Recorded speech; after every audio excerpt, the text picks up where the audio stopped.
I hadn't seen Arthur in a decade. When his best friend called to say he was in the ICU, I went out of sheer guilt.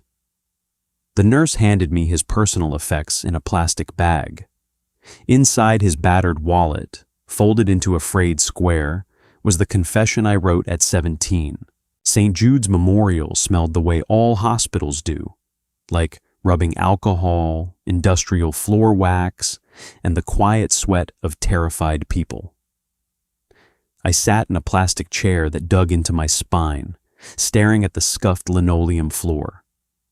I was 29 years old, wearing a damp trench coat, entirely out of place in the chaotic hum of the intensive care unit. I didn't want to be here. I had spent the better part of my adult life building a very comfortable, highly structured existence where unpredictable things like late-night hospital visits simply didn't happen. Then David called. David Hayes. He was the anchor that used to hold our high school trio together before the rope snapped. I hadn't heard his voice in 5 years. When my phone buzzed on my nightstand at 2 a.m, seeing his name on the screen felt like unearthing a time capsule I deliberately buried. He didn't bother with small talk. He just said, "It's Arthur.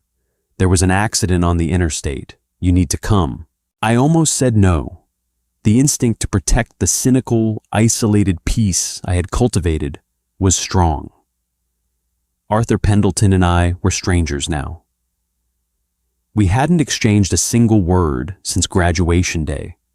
Whatever tether we once had was severed so cleanly, I assumed the wound had healed over a long time ago. But guilt is a remarkably effective lever. I put on my shoes, drove through the punishing November rain, and walked into the harsh, fluorescent glare of the waiting room. David looked awful. He was pacing near the vending machines, nursing a paper cup of coffee that looked completely cold. His eyes were bloodshot, the sleeves of his flannel shirt rolled up to reveal a smudge of something dark on his forearm. Grease. Or blood. I didn't ask. "They won't let me back there yet," David said, his voice grating like sandpaper. He didn't hug me. He just nodded at a set of heavy double doors. A semi-truck merged into his lane. His car rolled. "It's bad, Leo. They're saying internal bleeding, broken ribs, a collapsed lung." "I'm sorry," I said. The words felt utterly hollow. I sounded like a corporate PR rep reading a script. "Is his family here?" "His mom is on a flight from Denver. Won't land until noon." David dragged a hand down his face, leaving a pale streak across his exhausted skin. "You're the only other person I knew to call." That was the tragedy of it. Even after 12 years of total radio silence, I was still on the short list. A tired-looking nurse in blue scrubs pushed through the double doors, holding a clipboard and a clear plastic belongings bag. "Family of Arthur Pendleton?" David stepped forward. "I'm his emergency contact. This is another friend." The nurse gave us a flat, assessing look. She didn't care about our complex interpersonal dynamics. She just needed to complete her administrative duties. "He's stabilized for now, but he's unconscious. Doctor will be out in an hour. We needed to log his personal effects, but we need someone to hold on to them.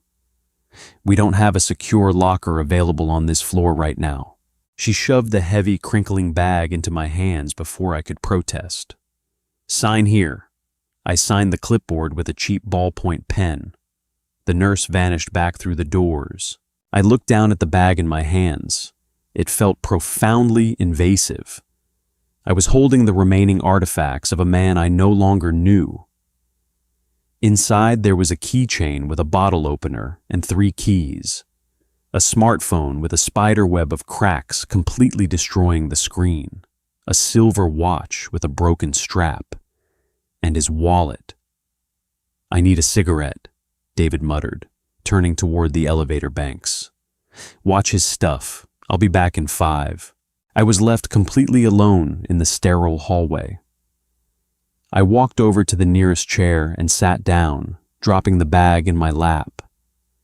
The plastic was slightly tacky. Through the clear film, the wallet caught my eye. It was brown leather, heavily distressed, curved permanently to match the shape of Arthur's back pocket. Without thinking, I unzipped the bag. I told myself I was just checking for his ID, just to make sure they had the spelling of his name right for the medical charts. It was a flimsy excuse to cover up a sudden, ugly surge of morbid curiosity. I pulled the wallet out.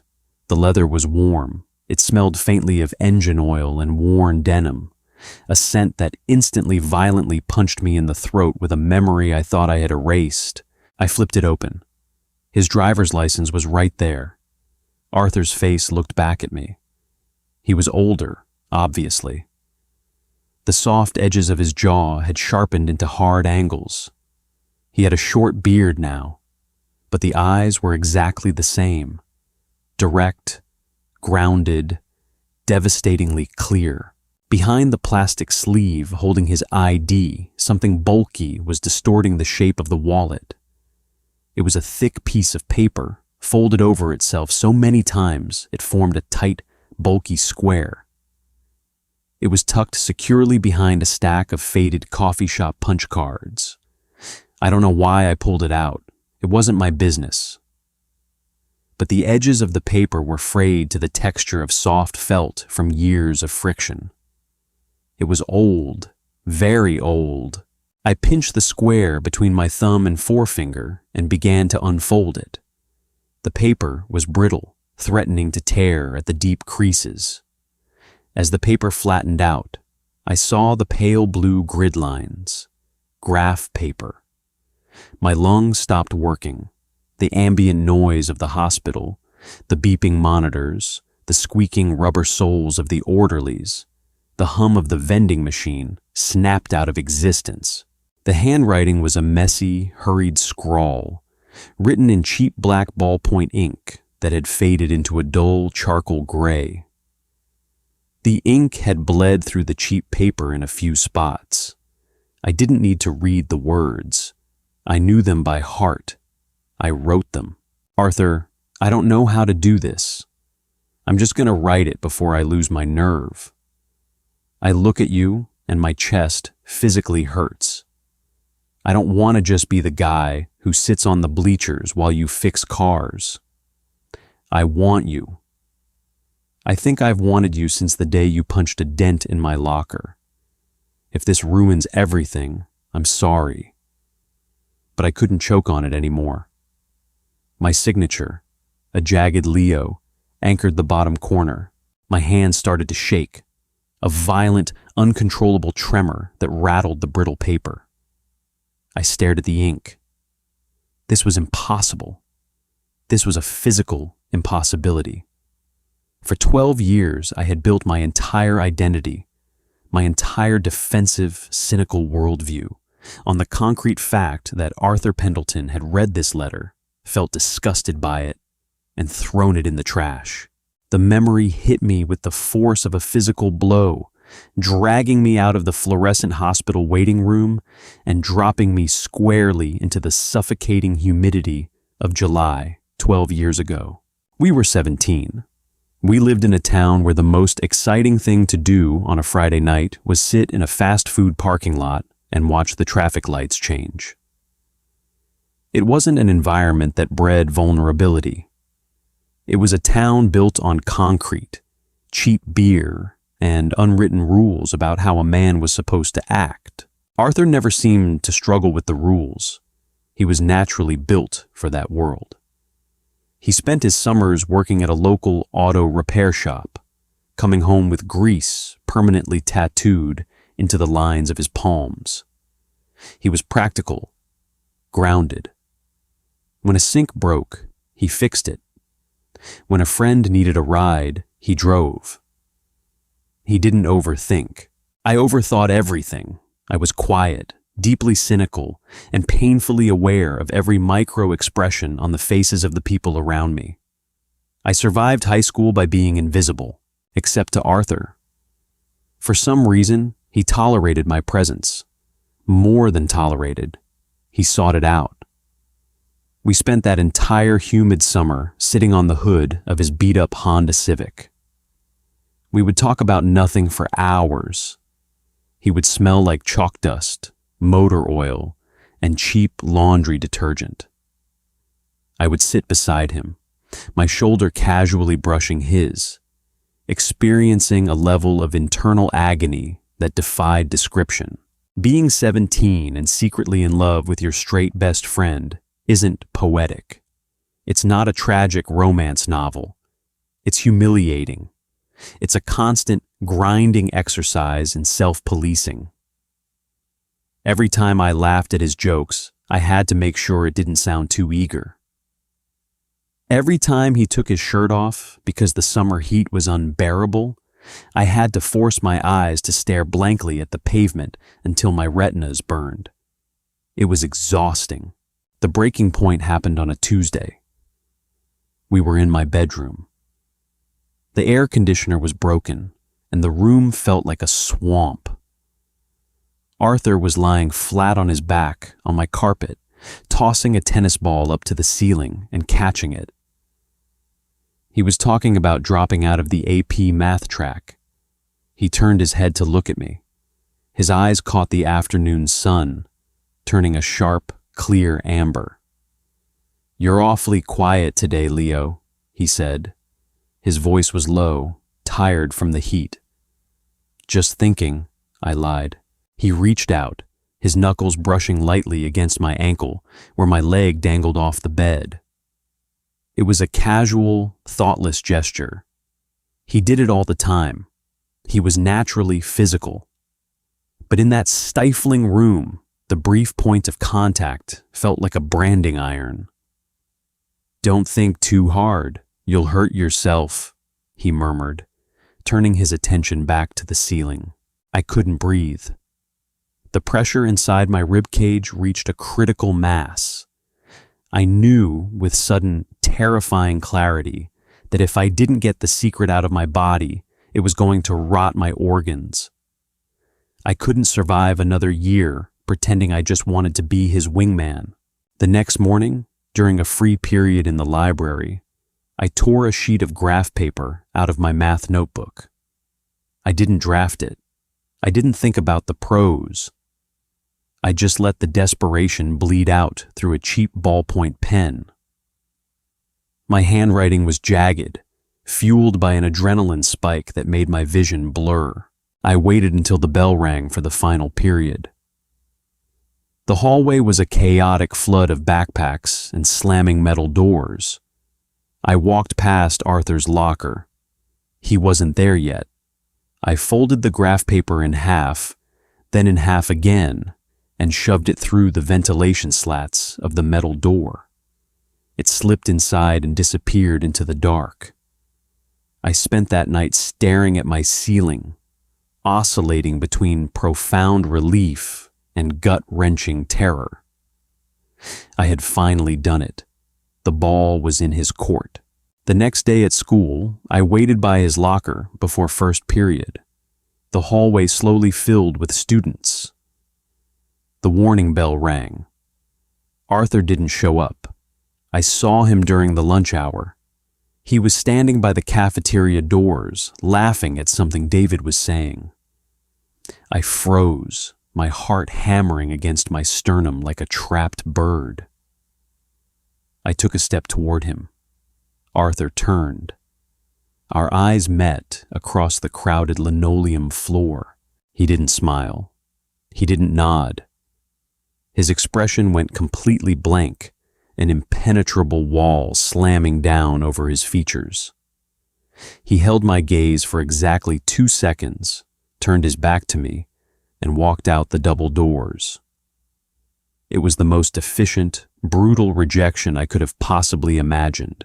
He didn't confront me. He didn't call me names. He just excised me from his life with surgical precision. For the remainder of our senior year, if I walked into a room, Arthur walked out. If David invited us both to a party, Arthur suddenly had a shift at the auto shop. He changed the combination to his locker. He never parked the Civic on my street again. I didn't try to fix it. My pride, brittle and defensive, immediately calcified into a thick armor of cynicism. I told myself he was a coward. I told myself the whole thing was a pathetic teenage phase, and I was better off without a small-town mechanic tying me down. I packed my bags, went to a university out of state, and spent the next 12 years making sure I never allowed myself to feel that specific agonizing brand of vulnerability ever again. I learned to be cold. I learned to look at relationships as logistics, inputs and outputs, calculated risks, expected returns. I convinced myself I had moved on. But sitting here in the hospital, the worn, frayed graph paper trembling in my hands, that entire 12-year narrative collapsed into dust. He hadn't thrown it away. He had folded it up. He had placed it behind his driver's license. He had carried my jagged, desperate confession in his back pocket every single day for over 4,000 days. While he went to college, while he dated other people, while he lived an entire decade of a life I knew nothing about, my words were pressed against his hip. Leo, I jumped, my hand snapping shut over the letter. David was standing by the chairs, smelling like stale tobacco smoke and rain. He was staring at me, his brow furrowed in confusion. "You look like you're going to pass out," David said, stepping closer. "What's wrong? What is that?" I shoved the folded graph paper back into the wallet, burying it beneath the coffee shop cards where it belonged. I zipped the plastic bag shut with a sharp, aggressive yank. "Nothing," I lied, my voice cracking slightly. "Just old receipts." The waiting room clock ticked past 4 in the morning. The rain outside had stopped, leaving behind a heavy, damp silence that seemed to seep through the hospital windows. David had fallen asleep in the chair next to me, his chin resting on his chest, breathing in slow, ragged pulls. I sat completely still.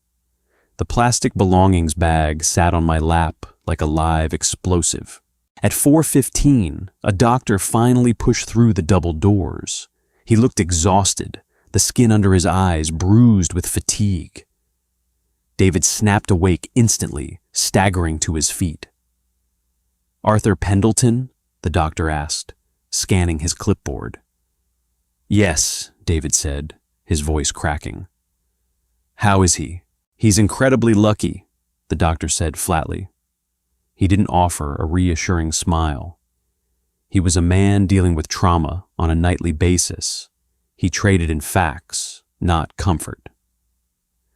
We had to repair a minor rupture in his spleen. 3 broken ribs on the left side, hairline fracture on the collarbone, and a severe concussion. He's heavily medicated, but he just regained consciousness. He's coherent, though he'll be confused.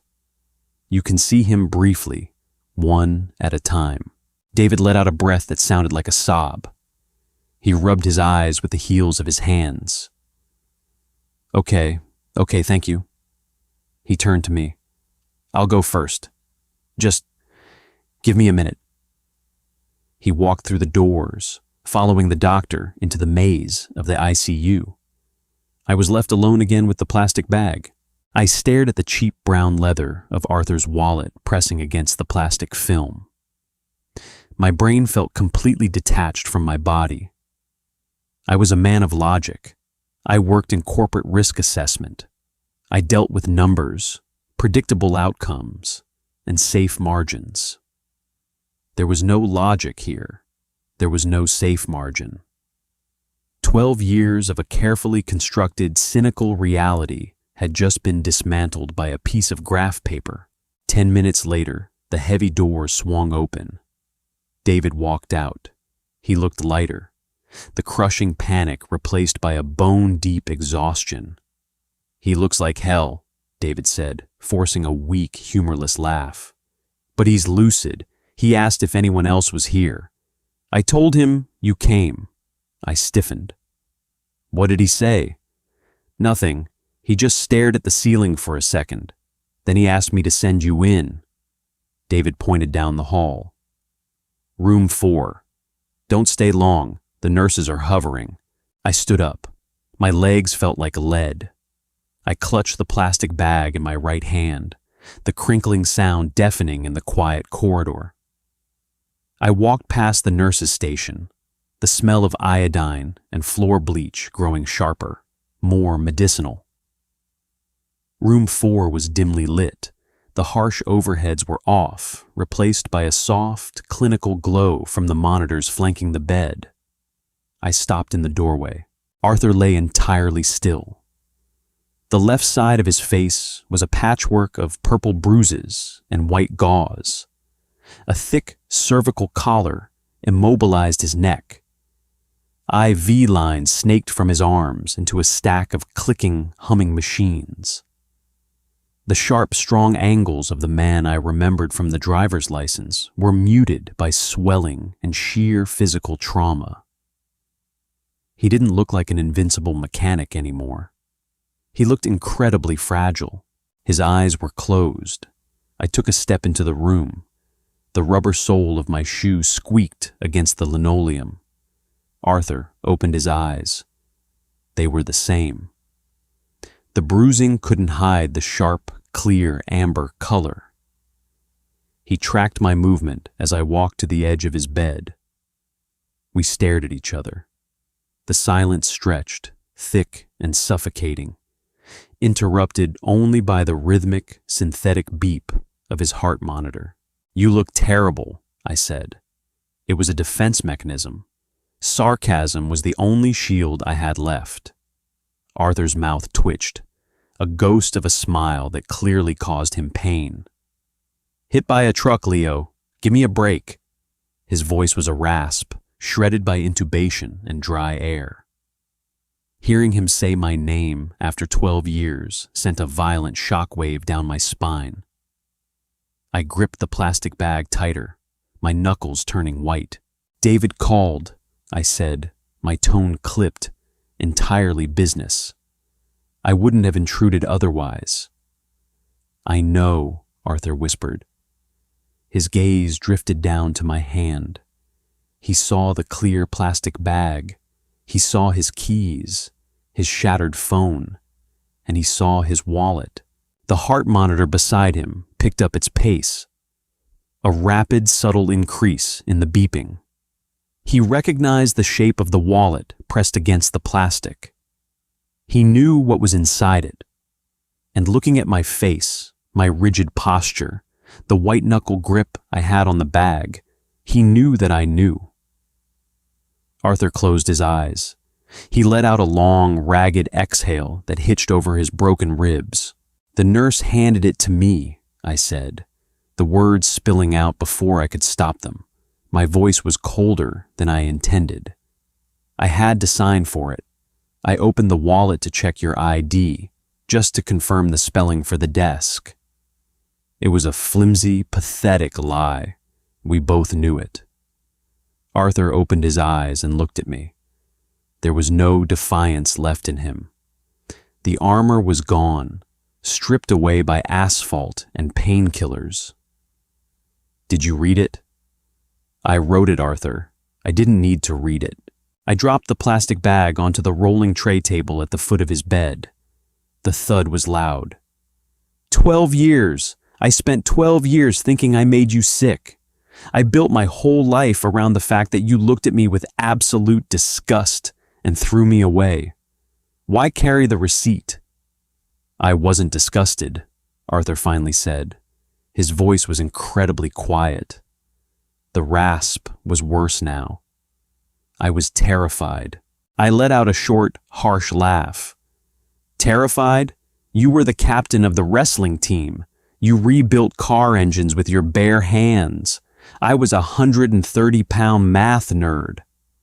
What exactly terrified you? The mirror, Arthur said bluntly. He turned his head slightly, wincing against the collar, locking his eyes onto mine. You held up a mirror, Leo, and I wasn't ready to look at it. The anger that had been simmering in my chest faltered, replaced by a sudden, sharp confusion. Arthur swallowed hard, clearly struggling with a dry throat. There's a plastic cup. Water, please. I uncrossed my arms, picked up the small plastic cup from the side table, and held the ribbed straw to his lips. My hand was shaking slightly. I pulled it back the second he finished drinking. My dad, Arthur started, his voice a little stronger, was a hard man. You knew that. In his house, men acted a certain way. They talked a certain way. They loved a certain way. There was no gray area. You stepped out of line. You got hammered back down like a crooked nail. I remembered Mr. Pendleton, a looming, aggressive figure who drank cheap beer and spoke in commands. I nodded once, a tight, jerky movement. When I read that letter, Arthur continued, his amber eyes completely stripped of pretense.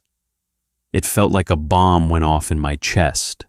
Not because you were a guy, because you were right. You wrote out exactly what I was feeling, exactly what I was trying to bury under dirty engine grease and cheap dates with girls I didn't care about. I looked at you in the cafeteria that day, and I knew. He paused, taking a shallow, careful breath. I knew if I smiled at you, if I acknowledged it at all, the dam would break. I wouldn't be able to hide it. And I didn't know how to survive in that town, in that house, if I couldn't hide it. So I ran. I shut you out. It was the most cowardly thing I've ever done. It destroyed me, I said, my voice completely devoid of volume. The corporate armor shattered. I was just 17 again, standing in a crowded cafeteria, watching his back walk away. You let me hate myself. I know. Arthur's eyes glistened under the harsh monitor lights.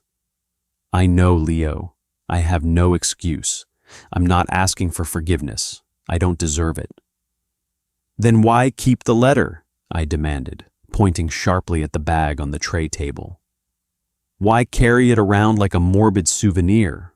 Because it was the only real thing anyone had ever given me, Arthur said fiercely, the sudden emotion making him cough, a harsh, agonizing sound that made him clutch his side. I stepped forward instinctively, my hands hovering over him, completely useless. The nurse had said broken ribs. Stop! Don't yell!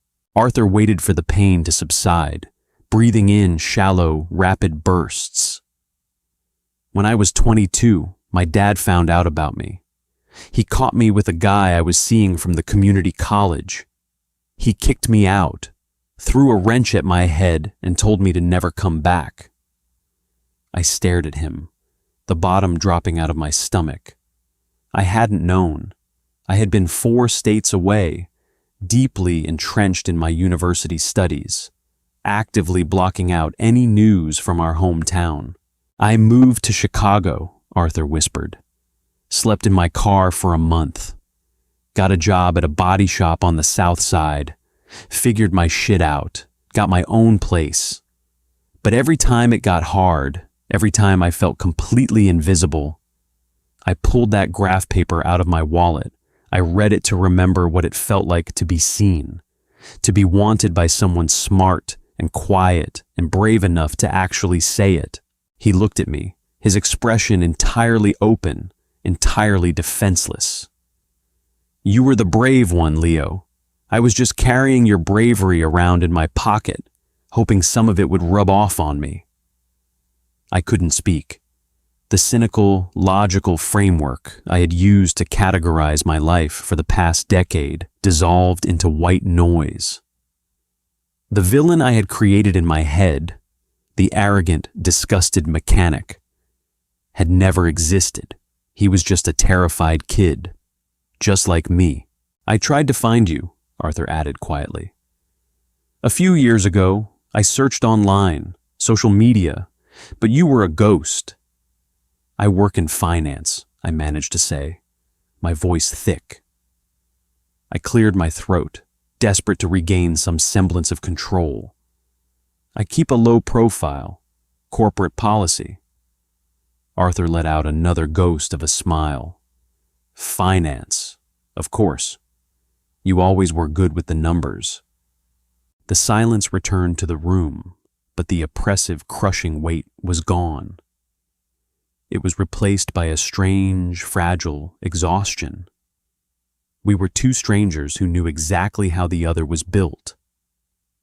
I'm not 17 anymore, Arthur, I said, the words slow and deliberate. I don't wait by lockers. I don't write letters on graph paper. I know, Arthur said. He shifted slightly, grimacing at the pull of the IV lines. I wouldn't want you to. You're a corporate ghost now. Probably have a very nice, very cold apartment. It's minimalist, I corrected automatically.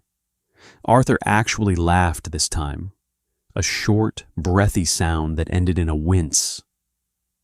He reached his right hand out, resting it palm up on the sterile white hospital blanket. His palm was clean now, no grease, but the calluses were still there. I'm not running this time, Leo, he said, his eyes locking onto mine, completely grounded, completely certain. I'm broken in half and I smell like hospital bleach, but I'm not running. When they take these tubes out of me, let me buy you a coffee. Let me introduce myself to the minimalist. I looked at his hand resting on the blanket. 12 years of anger, 12 years of built-up cynicism demanded that I turn around and walk out the door. It was the safe choice. It was the logical risk assessment. I reached out and placed my hand in his. His grip was weak, hindered by pain and medication, but his fingers curled around mine with absolute desperate certainty. Just coffee, I said, my voice barely above a whisper. And you're paying. Deal, Arthur murmured, closing his eyes as the exhaustion finally pulled him under. I didn't let go of his hand. I sat down in the uncomfortable plastic chair beside his bed, listening to the steady, rhythmic beeping of the monitor, and for the first time in over a decade, I didn't feel the need to be anywhere else. The silence in that hospital room changed everything. Would you have stayed, or would you have walked away from the ghost of a 12-year-old heartbreak? Drop a comment below and tell me what you'd do in Leo's shoes.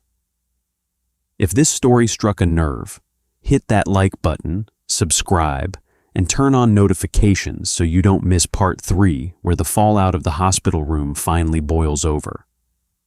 Share this with someone who needs to hear it.